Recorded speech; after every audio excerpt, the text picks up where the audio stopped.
Ano ba talagang balak mo sa anak ko? Eh, ba't nagkakaganyan ka?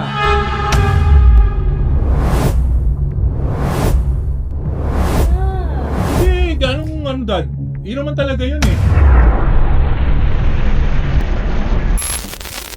And welcome back to my channel. It's been a long time na nagkaroon ako ng vlog. Pero ngayon, magvo-vlog ako kasi marami nagre-request eh. Actually, 1, 2, 3, ako lahat. Nakaisip kami na mag-order ng pinagmamalaki ng aking anak na kinakain niya lang ng snack. Tama ba? Grabe ka naman, nagtitiusan. Sarap. Anong tawag mo dito? Boodle fight. So, mag-boodle fight kami. At syempre, alam niyo naman, nandito ang aking anak. Oh, yan. Dati nung maliit pa siya. Hindi, bumit naman. Tapos, syempre, ang aking ex-wife ko siya. Pero, best friends din kami. Inisipin nyo kahit magkahiwalay kaming dalawa, nagkaroon na siya mga iba niyang relasyon. Ako naman napakarami. Hindi. Pero ano kami, best friends pa rin kami. Ito, kaya namin in-invite to. Kasi, boyfriend siya ng anak ko. So, ito, makikita nyo naman na kasama natin siya. Sige, ba't kasi naman boyfriend pa? Diba? Susubukan na natin kainin to, no? Habang nagkikwentuhan tayo. Ito, hindi nakita nyo na ba ito? Sarap po. Ayan. Ito ang pinggan namin ngayon. Kasi kami mga mag-ito. Ready? Let's dive in. Muna. Let's pray. Oh, yun. Init. Oh, diba? So, ito na. Alam naman namin Bawal na sa akin eh. hindi naman siya kakain masyado eh. Seafood mukbang daw. Nakita mo? Tingnan mo. Napakasweet mo talaga. Timo, ang payat niya. Tapos kami, Timo, ako, macho lang. Tapos, oh, Justin, tatanungin na kita ha. habang kumakain tayo, tatanungin kita. Saan ba kayo nagkakilala? Hindi, ganito po sa first time, nung pandemic. Ba't may second time ba? Ba't for first Hindi time? ba before? Before. Hindi, ito mo.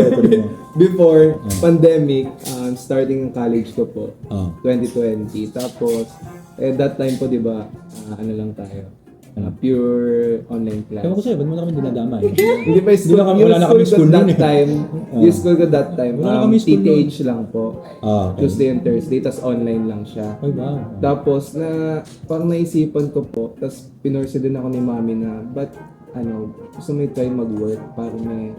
Income Well, ka. kasi during the time, cut ko lang siya. Nag-work kasi sa amin si Tita Aida. Oh, okay. So the mom, My mom.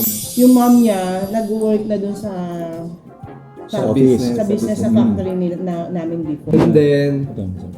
after nun, tapos yun, in-invite ako ni mami na mag-apply ako.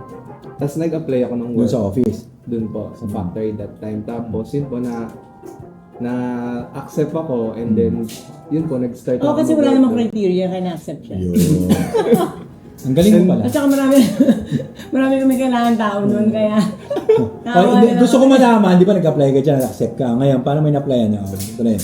Tapos, after nun, nakikita ko po si Camille nun that time, na nag-jogging siya. Jogging? Baka hindi siya yun. Hindi ba Hindi nagkakama? ako ba kami? Kumakain siya sa kantin nun.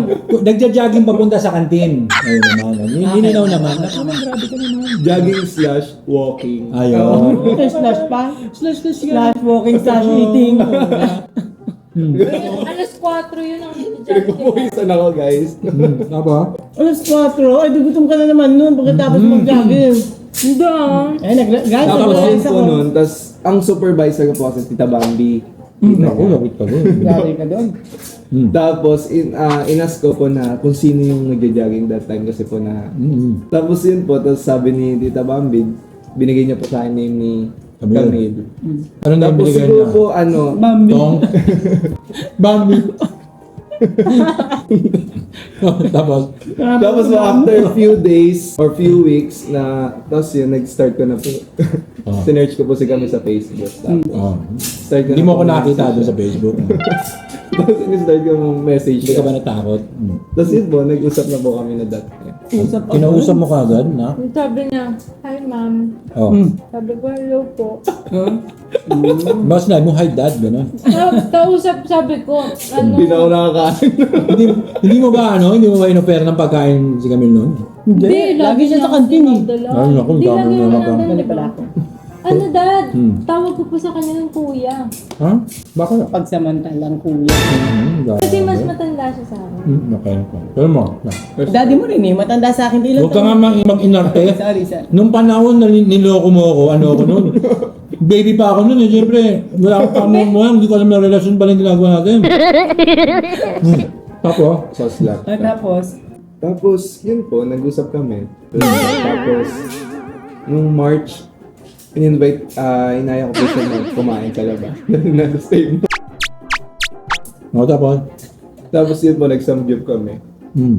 March yun. After After nun, tapos sabi niya 1 po, year. Di ba nagtaka yung nanay Teka, nila? teka muna, nag-party ka pa, nagdibo ka pa, di ba? Hindi, 1 year. Naligaw siya sa akin 1 year. Oh. Tapos yung pinaka-debut ko, Dahil pagkain nun na, 1 year?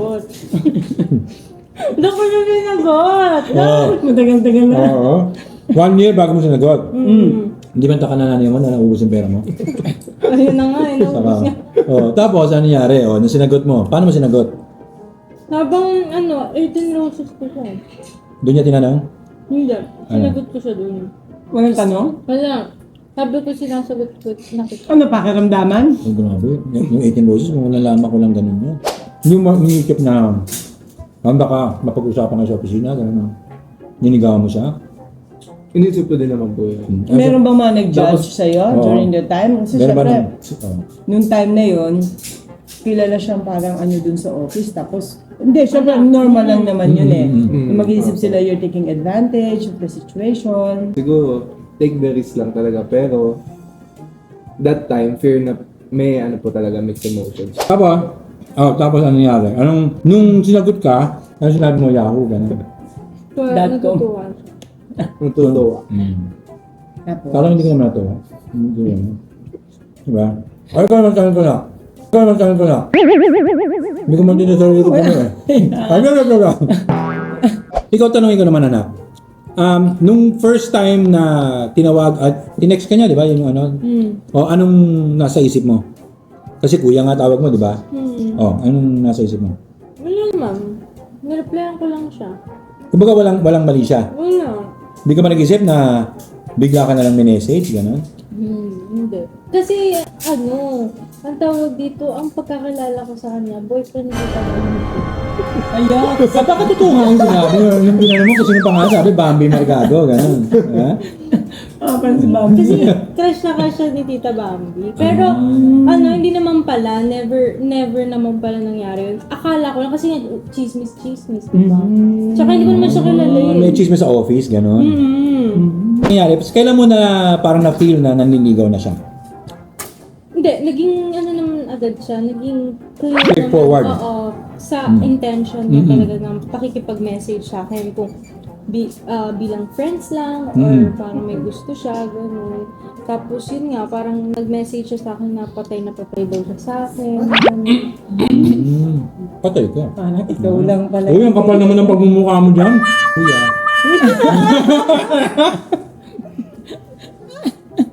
Hindi. Ako, siyempre, very ako sa anak ko sa anak kong babae. Yan. Well, dalawa sila ng kuya niya.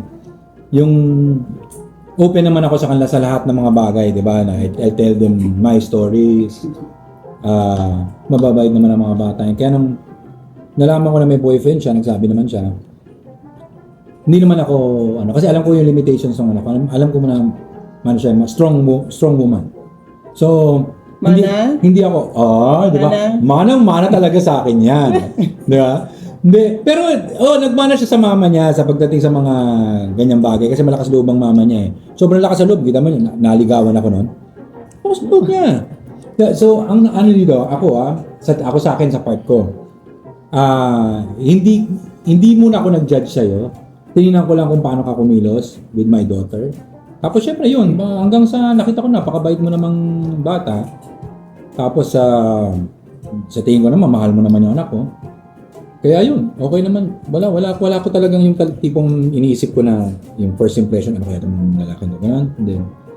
Kasi nagtiwala ka agad ako sa anak ko. Ikaw, sabi. Hindi ko masyado siya nakikita that time eh. Kasi nasa factory kayo, di ba, that time? Ako naman, hindi naman ako pinalalabas si Greg. So, nung nakita ko na lang siya, very, kasi palagi rin ako nasa meeting. Nalaman ko na nga lang yung parang nanliligaw-ligaw to kay Cassandra. Ano naramdaman mo Ano nun? sabi sa akin? Parang tao sa office, o ikaw ba Cassandra nagsabi sa akin? Ikaw din Open naman ako Pinaalam sa mo inyo. naman parang Hindi naman gano'n. ako nag-ano sa inyo. Pero may naririnig ako manliligaw kay sa'yo. Na taga-factory nga, na Pero, taga-office. before pa lang, nagsabi na ako sa'yo na may nag-message sa akin. Pero hindi ko pa siya nakikita that time. Hindi na. pa. Hindi ko pa siya nakikita kasi marami silang nag-work, di ba? Parang wala akong chance na makita pa siya. Pero sinasabi ni Camille may nanliligaw. So, nonetheless, nung nakita ko siya, ang impression ko Teka. Decente. Medyo, yun ang dalas, ha? Saan galing yun? Yun ang dalas mo? Inangal ko na nga. Nung sinabi ko mag-vlog, ang daming baon, ha? Hindi na. Oo. So anyway, ayun nga, nung nakita ko naman siya, decente naman yung bata. And then I asked Camille nga yung background nito, ni Justine, kunento niya. Yung pala, daughter siya ni, son Daughter siya. siya? Son siya ni, Sabi pinapakain ni Tito Bambi talaga yun. son siya ni Tita Aida. Si Tita Aida kasi, for everybody's information, supervisor naman namin. Yun. So maayos mag-work si Tita Aida. Tsaka napakabayat. Known siya sa namin na talagang dedicated. Mm-hmm. Everyday pumapasok, tapos palagi siyang palaging very good ang rating sa kanya ng namin ng mga manager. Yung office, Oo. Tapos nakita ko siya, tapos I asked Cassandra, sabi niya nag-aaral pa. Natuwa naman ako kasi nag-aaral siya and nag-work. Kaya ako kasi medyo impressed ako sa mga ganung bata eh. Yung hindi nagpapaka-spoiled. Knowing na siya lang ang anak ni Tita Aida. Only child. Hindi siya nag kay Tita Aida na support lang school niya. Oo. Ito, yung kamay nyo, di ba pag sumasalo kayo ng tubig, pag ginanon mo, yung pag masyadong mahigpit ang hawak mo sa tubig, tumatapon. Pag masyadong mamaluwag, tumatapon pa rin. Ang tanga nyo naman. Pero pag ano lang, yung sakto lang, pagkatiwalaan nyo lang yung tubig, nandyan, hindi mabubuhos yun. Steady Diba? lang, steady Oo. lang. So, dapat Kalma ka lang ganon. habang hawak mo sila, kalma ka lang. Kita mo kami, kalmado kami. Di ba? Kaya bawal ka magkamali. Hindi Either naman. steady or tanga. Hindi masamang magkamali. Sabi nga namin kahit magkamali mga anak namin, pwede pa rin sila bumalik sa amin. Yes. Basta matutunan lang nila yung pagkakamali nila. So, maraming salamat and until the next video, Fiesta Mood! Yan, okay. So, game ha. And 3, 2, 1. Hindi, ano bang balak mo sa akin? Umupo ka na lang! Ang hirap mo pala magpagalitan, tinatawanan mo. Hindi mo ka sa nanay mo eh. Aida, tawagan mo sa Oo. Aida.